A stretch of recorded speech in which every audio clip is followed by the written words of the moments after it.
কর্ণাটকের Lalbagh botanical garden.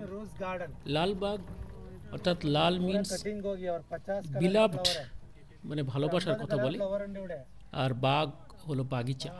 সেই সেই অনুসারে এটির নাম হয়েছে লালবাগ, আর গার্ডেনটার নাম হলো লালবাগ বোটানিক্যাল গার্ডেন। এটি 200 বছরের পুরনো, অর্থাৎ এটার বয়স 200 বছর।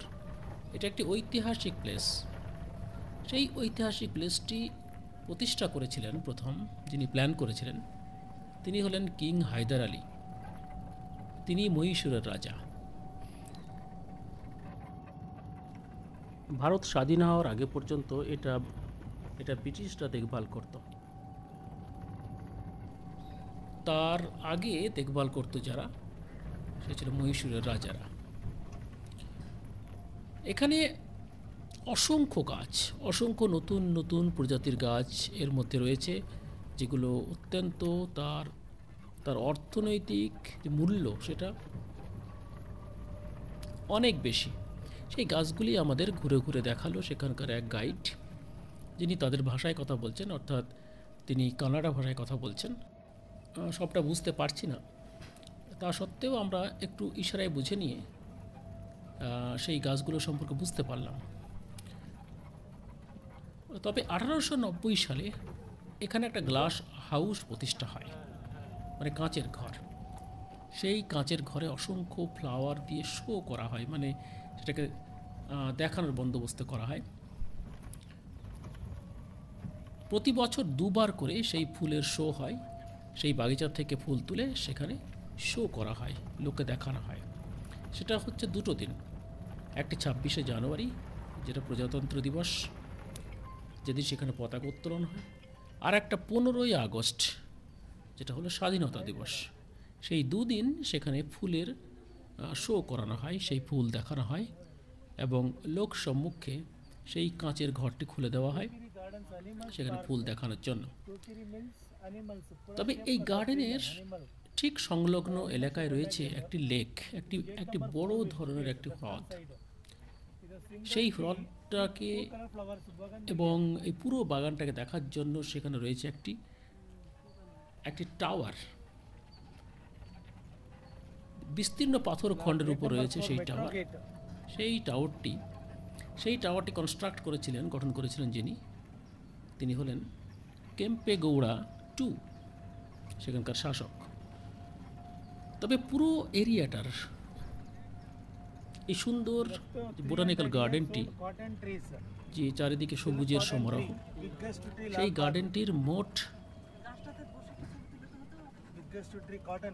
গার্ডেনটির মোট আয়তন প্রায় 1 বর্গ কিলোমিটার।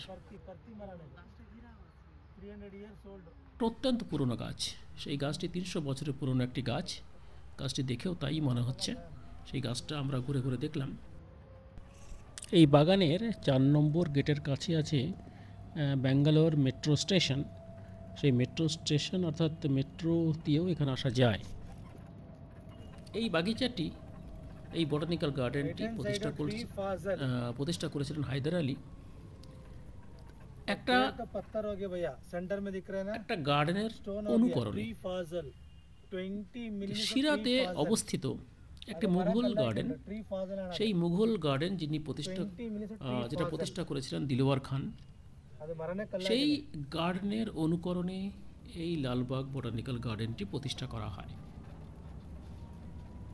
ঠিক সেটাকে দেখেই হায়দার আলী একটি প্ল্যান করেছিলেন যে এরকম একটি বাগান প্রতিষ্ঠা করার।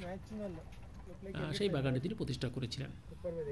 তবে কিং হায়দার আলী এটা 1760 সালে কমিশন করেন, যে সেটাকে কী করে প্রস্তুত করতে হবে, সেই প্রস্তুত করাটা তিনি শুরু করেছিলেন। কিন্তু টিপু সুলতান সেই কাজটি শেষ করেন, মানে এই বোটানিক্যাল গার্ডেনটি প্রতিষ্ঠা করার কাজ তিনি শেষ করেন।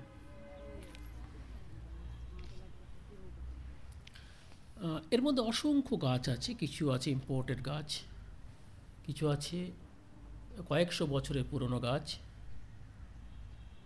টিপু সুলতান বিভিন্ন দেশ থেকে, অর্থাৎ হায়দার আলীর পুত্র টিপু সুলতান বিভিন্ন দেশ থেকে অসংখ্য গাছ তিনি এখানে নিয়ে আসেন সেই গাছগুলোকে নিয়ে এসে এর মধ্যে লাগানো হয়।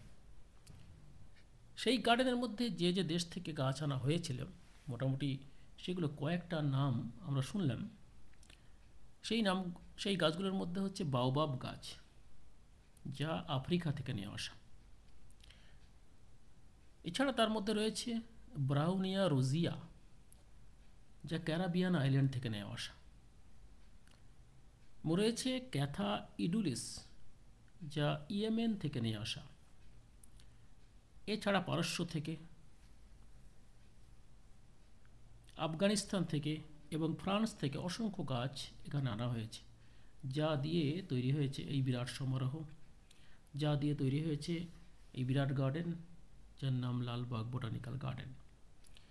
সেই বাগানটি ঘুরে ঘুরে দেখতে যদি পায়ে হেঁটে দেখতে হয়,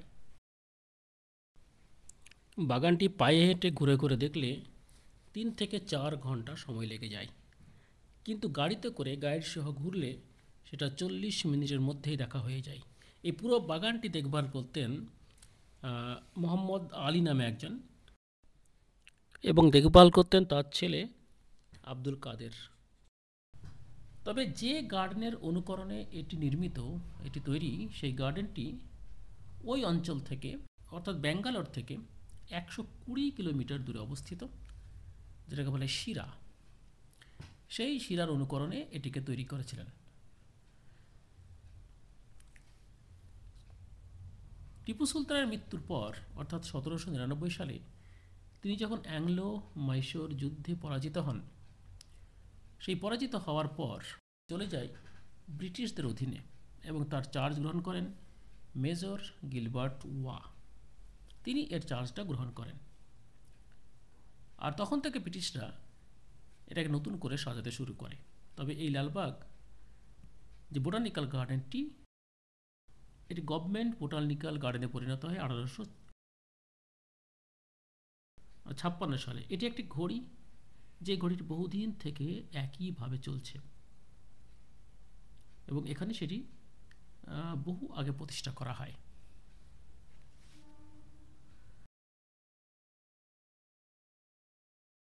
এই পুরো লালবাগ বোটানিক্যাল গার্ডেনে 1000 প্রজাতির গাছ রয়েছে।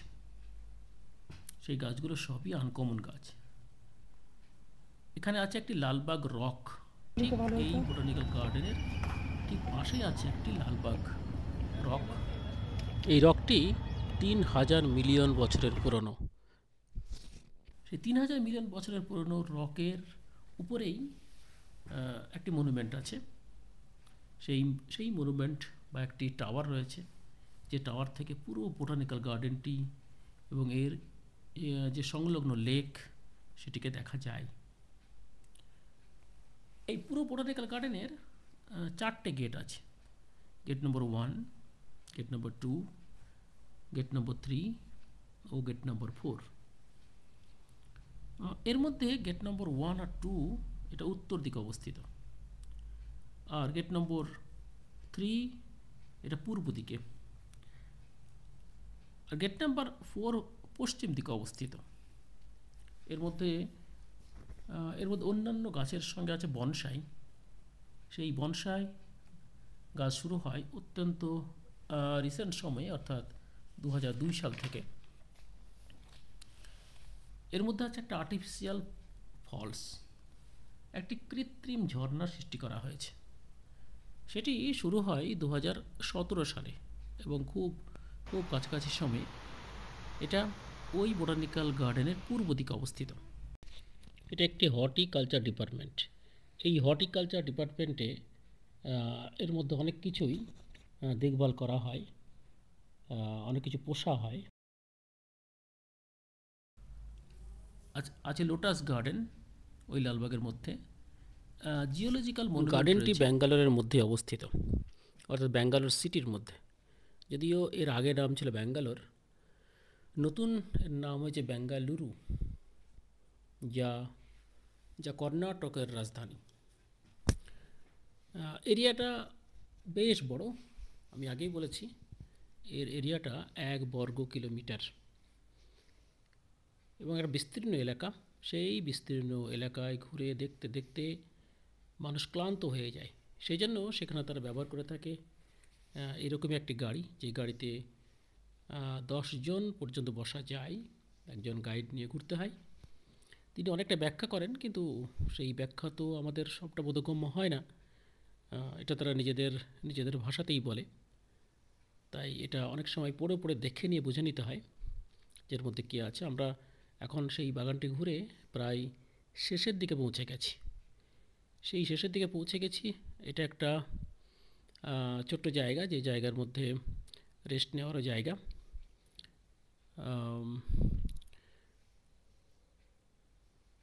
এর ভেতর দিক যে রাস্তা রয়েছে দেখতে পাচ্ছি আমরা, সেই রাস্তার দুই দিকে সারি সারি গাছ, সারি সারি গাছ, অনেক বড় রাস্তা, একটা অত্যন্ত মনোরম পরিবেশ। এখানে ঘুরতে এলে এই জায়গাটা একবার ভিজিট না করলে মনে হয় ব্যাঙ্গালোর ঘোরাটা একটু অসম্পূর্ণই থেকে যাবে। সেই গাছের ছায়ায় কিছুক্ষণ বসে একটু একটু জিরিয়ে নেওয়া যেতে পারে। তো আমরা সেটা প্রায় শেষের দিকে চলে এসেছি। কিছু মানুষ পায়ে হেঁটে হেঁটেই সেগুলো পরিক্রমা করছেন, যদিও সেটা অনেকক্ষণ সময়ের ব্যাপার। তো আমরা সেই রিস্ক আর নিইনি। তাই আমরা গাড়িতে করেই একটা টিম পুরো এই বোটানিক্যাল গার্ডেনটাই ঘুরে নিলাম। এবং শেষের দিকে প্রায় আমরা সেই আমাদের শেষ গন্তব্যস্থলে পৌঁছে গেছি সেই গাছগুলো দেখতে দেখতে।